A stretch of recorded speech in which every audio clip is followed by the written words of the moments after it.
اور صرف ابابیلوں کی یلغار نہیں کروائی، ابابیلوں کو اختیار دیا، ابابیلوں کو علم دیا، ابابیلوں کو پہچان دی۔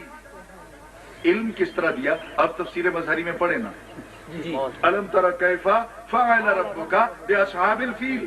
بڑی حیرانگی والی بات تو یہ ہے کہ آیت کا سورت کا آغاز ہوتے ہی انسانی عقل کو، انسانی فکر کو، انسانی سوچ کو اللہ تعالیٰ پوری طرح ہلا کے رکھ دیتا ہے۔ اللہ تعالیٰ اپنے نبی سے مخاطب ہے، الم ترا، کیا آپ نے دیکھا نہیں؟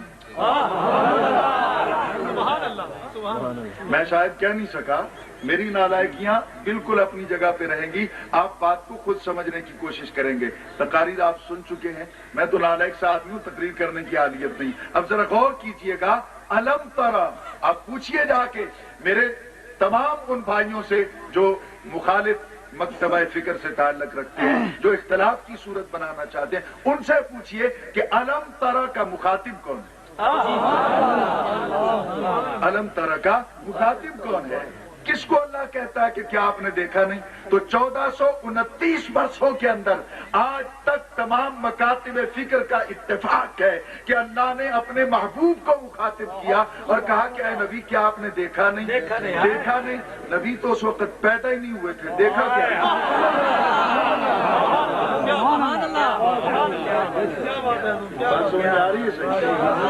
نبی علیہ السلام کی تو ولادت ہی نہیں ہوئی۔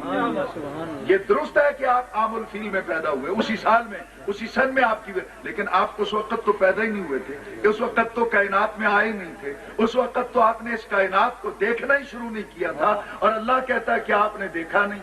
کیا آپ نے دیکھا نہیں؟ تو یہ سورت کا آغاز قیامت تک کے لیے ہمارے عقیدے کو سپورٹ کرتا ہے، اسلامی عقیدہ پیش کرتا ہے، قرآنی تصور پیش کرتا ہے۔ آیت کا آغاز، سورت کا آغاز کہ جو نبی آنے سے پہلے دیکھ سکتا ہے وہ آنے کے بعد نہیں دیکھ سکتا۔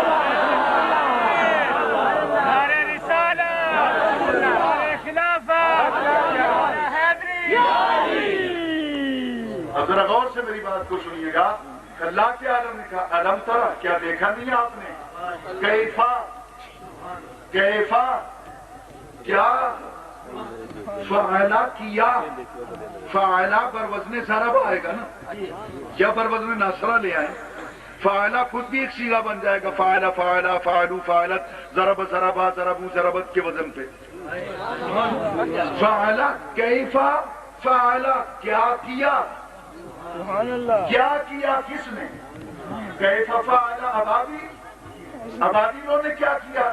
کہا نہیں، کیف فعل ربوں کا، تیرے رب نے کیا کیا؟ تو فعل تو کیا ابابیلوں نے، رب کہتا ہے فعل ربوں کا، تیرے رب نے کیا۔ ابابیلوں پہ راضی ہو جائے تو ان کے کام کو رب اپنا کام کہتا ہے، جو کربلا میں بیٹھا رہا اس کے عمل کو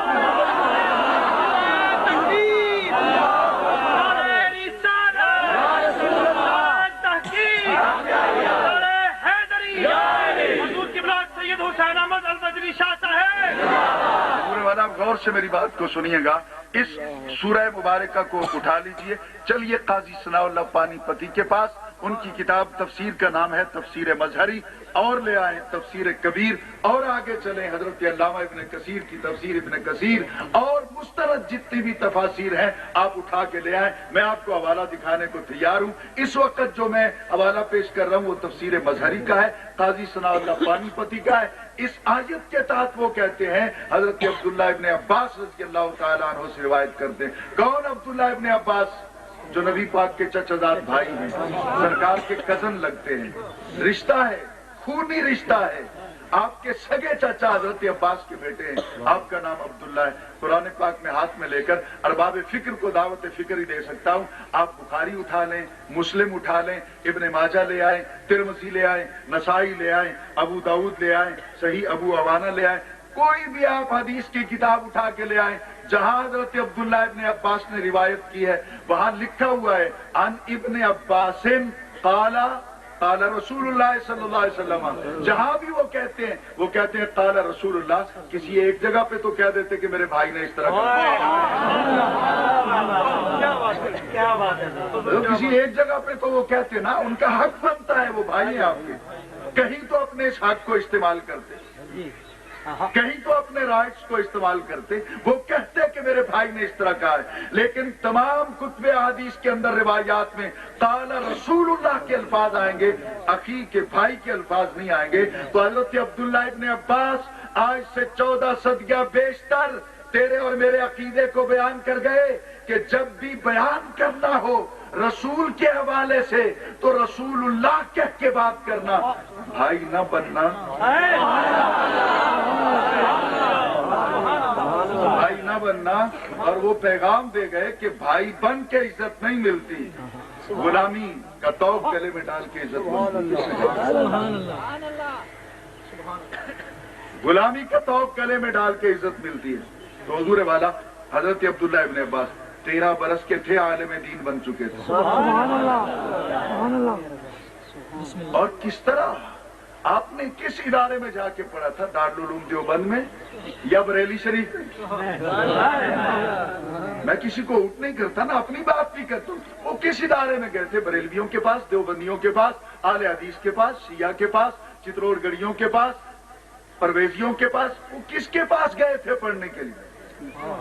آئیے میں آپ کو بخاری شریف کی وہ روایت آپ کے سامنے پیش کرتا ہوں جو امام بخاری مختلف ابواب کے تحت مقررات کے ضمن میں لائے۔ یہ اتنی پسندیدہ روایت ہے امام بخاری کی کہ امام بخاری نے ایک مرتبہ نہیں، اس کو اور ابواب کے تحت بھی بیان کیا۔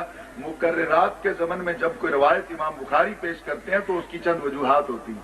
یا تو یہ وجہ ہے کہ اس میں سے ایک مسئلہ اس باب کے ساتھ متعلق تھا، پہلے اس روایت کو یہاں بیان کر دیا، اس میں سے اگلے باب کے تحت بھی کوئی مسئلہ نکلتا ہے تو آپ اس روایت کو وہاں بھی لیں۔ ایک تو یہ۔ دوسری صورت یہ ہے کہ یہاں پہلے باب میں امام بخاری نے اس روایت کو بیان کر دیا، اگلے باب میں پھر بیان کر دیا، تو آپ غور سے پڑھیں گے روایت ایک ہی ہوگی لیکن راوی مختلف ہوگی۔ امام بخاری ثابت کرنا چاہتے ہیں کہ یہ روایت صرف ان ہی راویوں سے نہیں ہے، اس کو فلاں فلاں نے بھی روایت کی، اس کو فلاں فلاں نے بھی کہا۔ جیسے ہم بھی کہتے ہیں نا پنچایتوں میں بیٹھ کے، کورٹ میں جا کے کہ حضرت صرف میری بات تو نہیں، اس سے پوچھ لیں، اس سے پوچھ لیں، اس سے پوچھ لیں، یعنی وہ بات اور مضبوط ہو جاتی۔